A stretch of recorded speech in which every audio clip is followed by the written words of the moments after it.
ஓம் நம சிவாய நமக.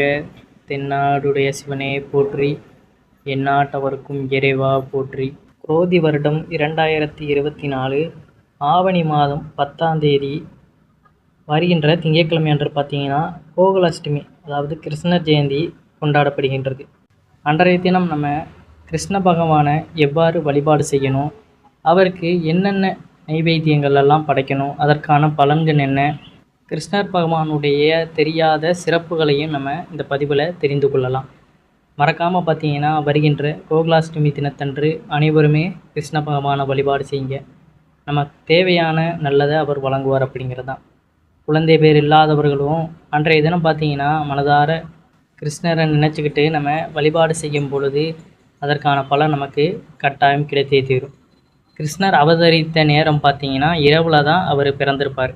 அதனால் சூரியன் மறைந்ததுக்கப்புறம் தான் நம்ம வழிபாடுகளை செய்வது மிகவும் சிறப்பு வாய்ந்ததாக கருதப்படுகிறது. கிருஷ்ணர் ஜெயந்தி அன்று பார்த்திங்கன்னா அதிகாலையிலே எழுந்து நம்ம புனித நீராடி விட்டு வீட்டை நம்ம முந்தைய நாளே ஞாயிற்றுக்கிழமை நல்லா சுத்தம் செய்து விடணும். அரிசி மாவினால் கோலமும் போட்டு மாவிலை தோரணங்கள் நம்ம அமைக்க வேண்டும். பூஜை அறையை சுத்தம் செய்து பூக்களால் அலங்கரிக்க வேண்டும். வீடையே பார்த்திங்கன்னா நம்ம மங்களகரமாக மாற்றணும். ஏன்னா அன்றைய தினம் பார்த்திங்கன்னா கிருஷ்ணர் நம்ம வீட்டிற்கு வருவார் அப்படிங்கிறது ஐதீகம். அவருக்கு பிடித்த பலகாரங்கள் அது எல்லாமே நம்ம செய்து நைவேத்தியமாக படைக்கும் பொழுது அந்த பூஜை இன்னும் நமக்கு சிறப்பு கொடுக்கும். அவர் அதெல்லாம் ஏற்றுக்கொண்ட மாதிரியான ஒரு நிகழ்வாக இருக்கும். அவருக்கு பிடித்தமான உணவுகளை நம்ம சமைத்து நைவேத்தியமாக வாழை இலையில் போட்டு வைக்கும் பொழுது அது இன்னும் சிறப்பாக இருக்கும். வாழை இலையை தான் நம்ம பயன்படுத்தணும். நைவேத்தியம் படைக்கிற எந்த ஒரு கடவுளுக்காக இருந்தாலுமே வாழை இலையில் தான் நம்ம போட்டு வைக்கணும். குழந்தை வரம் வேண்டி காத்திருப்பவர்களுக்கும் இந்த கோகுலாஷ்டமி சிறந்த பலன்களை நல்கும் என்பதில் துளியளவும் சந்தேகம் கிடையாது. ஸ்ரீகிருஷ்ணர் பார்த்திங்கன்னா நள்ளிரவு நேரத்தில் தான் பிறந்ததால் கிருஷ்ண ஜெயந்தியை சூரியன் மறைந்ததற்கு பிறகு இரவு நேரங்களில் கொண்டாடுவது ரொம்ப சிறப்பானதாக இன்று வரை இருந்து வருகிறது.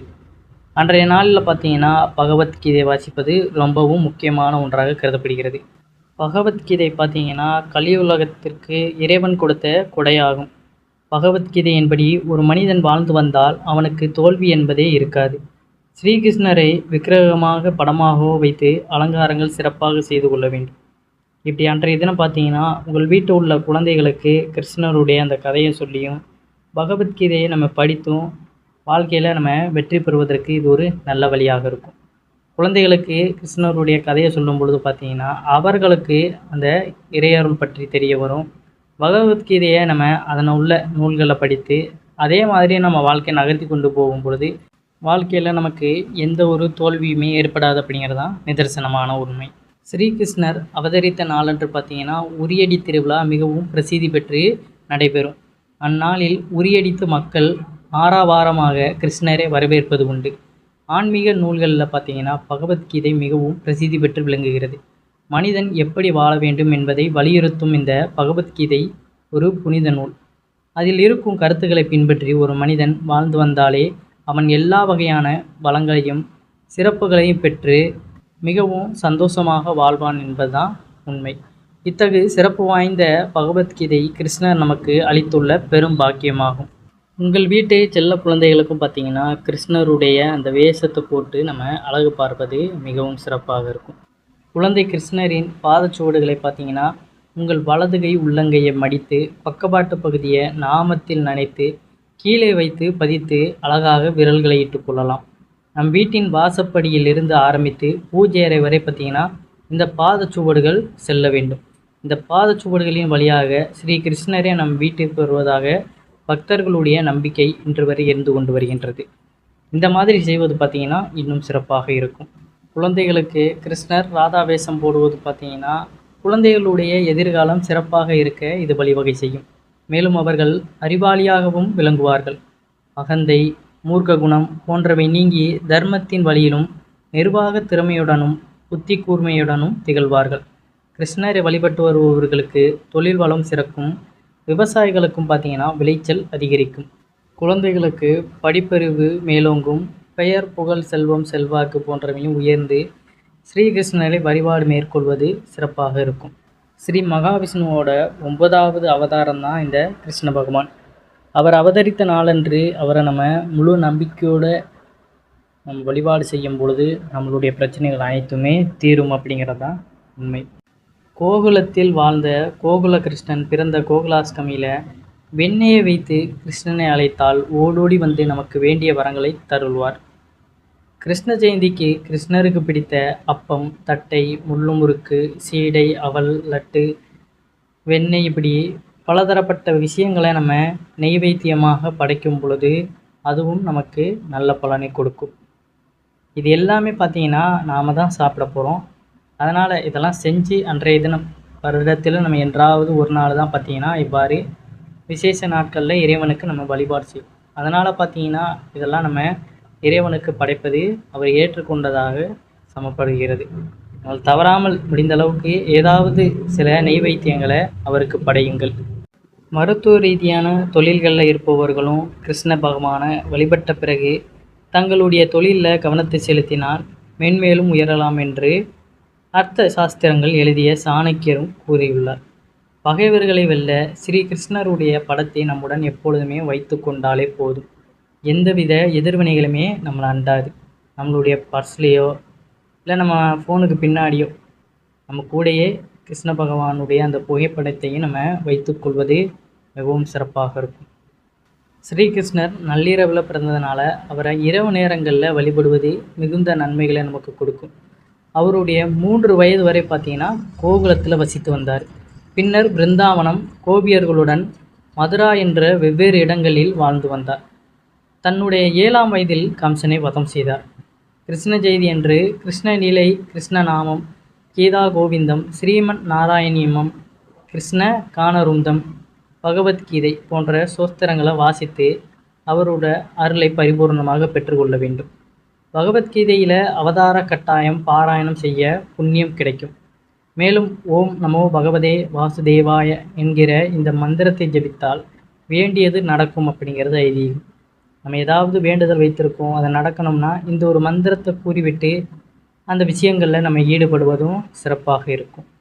கிருஷ்ண ஜெயந்தி அன்று நம்ம ஏதாவது ஒரு நல்ல காரியங்களை தொடங்கினாலுமே அது முழு மூச்சோட அந்த இறைவனை நமக்கு நல்லபடியாக நடத்தி வைப்பார் அப்படிங்கிறது தான். ஏதாவது ஒரு தொழில் ரீதியாக சரி, இல்லை வேறு ஏதாவது நல்ல காரியங்களை நம்ம தொடங்குவதாக இருந்தாலும் கிருஷ்ண ஜெயந்தி அன்று நம்ம அவருடைய நாமத்தை சொல்லிக்கொண்டே நம்ம தொடங்குவது அது சிறப்பாக நடைபெறுவதற்கு வழிவகை செய்கிறது. சூரியனை ஆகாயத்தில் நிலைக்க செய்ததாக புறநானூறும் கிருஷ்ணரின் பெருமையை சிலப்பதிகாரமும் கூட பெருமைப்படுத்தியிருப்பது குறிப்பிடத்தக்கது. இத்தகைய கிருஷ்ணரின் மகத்துவம் நிறைந்த தகவல்களை நீங்கள் வாசித்தாலும் அல்லது மற்றவர்கள் வாசிக்க கேட்டாலும் கூட கிருஷ்ணருடைய அருளை கோகுலாஷ்டமி என்று நம்மளால் பெற்றுக்கொள்ள முடியும். குழந்தைகள் பார்த்திங்கன்னா கிருஷ்ண பகவானுடைய அந்த கதைகள்லாம் விரும்பி கேட்பாங்க. அவர்கள் எல்லோரும் பார்த்திங்கன்னா ஒரு இடத்துல உட்கார வச்சு நம்ம இவ்வாறான சிறப்பு வாய்ந்த கிருஷ்ண பகவானுடைய அந்த வீர தீர செயல்களையும் அவர் அவதரித்த நாள் எல்லாத்தையுமே நம்ம படிக்கலாம். அவர்களுக்கும் அது ஒரு நல்ல கதையாக இருக்கும். சில இடங்களில் அவருடைய வேஷங்களை போட்டு நாடகம் போலவும் நடித்து காமிப்பாங்க. அதையுமே பார்த்திங்கன்னா நம்ம தவறாமல் போய் பார்ப்பது மிகவும் நல்லது. கோகுலாஷ்டமி பார்த்திங்கன்னா வருகின்ற திங்கட்கிழமை, இங்கிலீஷுக்கு ஆகஸ்ட் மாதம் 26ஆம் தேதி வருகின்றது, தமிழுக்கு ஆவணி மாதம் 10ஆம் தேதி வருகின்றது. அன்றைய நாள் பார்த்திங்கன்னா தவறாமல் கிருஷ்ண பகவானை வழிபாடு செய்யுங்க. அவருடைய சோஸ்திரங்கள், அவருடைய வாழ்க்கை வரலாறு எல்லாத்தையும் பற்றி தெரிஞ்சுக்கிட்டு நீங்கள் மற்றவர்களுக்கும் கூறுங்க. நீங்களுமே வாயார அதை அன்றைய தினம் முழுவதுமே படிங்க. மறக்காமல் பார்த்திங்கன்னா அன்றைய தினம் கிருஷ்ணரை வழிபடுவதற்கு தவற விடாதீர்கள். நம்ம வேலையே இருந்தாலும் பார்த்திங்கன்னா அதெல்லாம் ஒதுக்கி வைத்து விட்டு நம்ம முதல்ல இறையருளை பெற்றுக்கொண்டதுக்கப்புறம்தான் நமக்கு மற்றது எல்லாமே. இறைவனை நம்ம மனதார நினைத்து வழிபாடு செய்யும் பொழுது தான் இறைவன் மென்மேலும் நம்ம வாழ்க்கையை நல்லபடியாக உயர்த்துவார். அதனால் எந்த ஒரு வேலையாக இருந்தாலும் அதை தள்ளி வைத்து விட்டு ஞாயிற்றுக்கிழமை அன்றே பார்த்திங்கன்னா வீடை நல்லா சுத்தம் பண்ணிவிட்டு கிருஷ்ண பகவானை வரவேற்பதற்கு வீடை நல்லா அலங்காரம் பண்ணி வைங்க. அன்றைய தினம் அனைவருடைய வீட்டிலையுமே பார்த்திங்கன்னா கிருஷ்ணர் வந்து அருள் புரிவார் அப்படிங்கிறதான் நிதர்சனமான உண்மை. வீடை நல்லா சுத்தம் பண்ணி க்ளீன் பண்ணிடுங்க. அதிகாலையில் எழுந்து குளித்து முடித்து விட்டு பூஜை அறையில் பிரம்ம முகூர்த்தத்தில் விளக்கேற்றி விட்டு அன்றைய நாளை தொடங்க. வருடத்திற்கு ஒரு முறை இப்படி தான் பார்த்திங்கன்னா ஒவ்வொரு விசேஷமான தினங்கள்லேயும் நம்ம வழிபாடு செய்கிறோம். அதனால் சிரமம் பார்க்காம கட்டாயமாக இவ்வாறான வழிபாடுகளை அந்தந்த நாளில் அந்தந்த இறைவன்களுக்கான சிறப்பு மிகுந்த நாட்களில் அந்தந்த இறைவனுக்குரிய இந்த வழிபாடு முறைகளை நம்ம செய்வது மிகவும் சிறப்பு வாய்ந்த ஒன்றாக கருதப்படுகிறது. அதனால் கோகுலாஷ்டமி நாளில் கட்டாயம் வழிபாடு செய்யுங்க. அன்றைய தினம் பசுக்களுக்கு வாழைப்பழங்கள், வேறு யாருக்காவது சாப்பாடு எதுனாலும் வாங்கி கொடுங்க. அதனுடைய புண்ணியங்களும் நமக்கு வந்து சேரும். கிருஷ்ணருடைய புகைப்படம் இருந்துச்சுன்னா அதை எடுத்து நல்லா துடைச்சி வச்சுருங்க. துடைச்சி வாசனை மிகுந்த அந்த பன்னீரை அந்த சந்தன குங்குமத்தில் நல்லா குழப்பி கிருஷ்ணருடைய அந்த புகைப்படத்திற்கு நம்ம பொட்டு வைப்பது சிறப்பு. விக்கிரகங்களையும் அதே போல் பார்த்திங்கன்னா அபிஷேகம் செய்து கிருஷ்ண பகவானுக்கு இவ்வாறு அந்த பொட்டுகளை வைங்க. மலர்களால் நல்லா அலங்காரம் செய்து வைங்க. முகத்தையும் பாதங்களையும் என்றுமே மூடுத வகையில் பூஜையில் உள்ள எந்த ஒரு இறைவனுக்குமே வைக்கக்கூடாது. முகமும் பாதமும் நல்லா தெரியணும். நம்ம இறைவனை வழிபாடு செய்யும் பொழுது பார்த்திங்கன்னா முகத்திலேருந்து ஆரம்பித்து அப்படியே பாதத்தில் நம்ம கொண்டு போய் முடிக்கணும். இப்படி தான் பார்த்திங்கன்னா நம்ம வழிபாடு செய்வது நல்லது. நல்லா அமர்ந்து இறைவனுடைய அந்த சோத்திரங்கள் எல்லாத்தையுமே படித்து வாசித்து அனைவரும் குடும்பத்தில் உள்ள அனைவருமே வழிபாடு செய்யுங்க. வீடும் சுபிட்சம் பெறும், நம்மளுடைய வாழ்க்கையும் வளமாகும் அப்படிங்கிறது தான். அனைவரும் என்றும் இறையருள் பெற்று நலமுடன் வாழ வேண்டும். நன்றி, வணக்கம். ஓம் நம சிவாய நமக.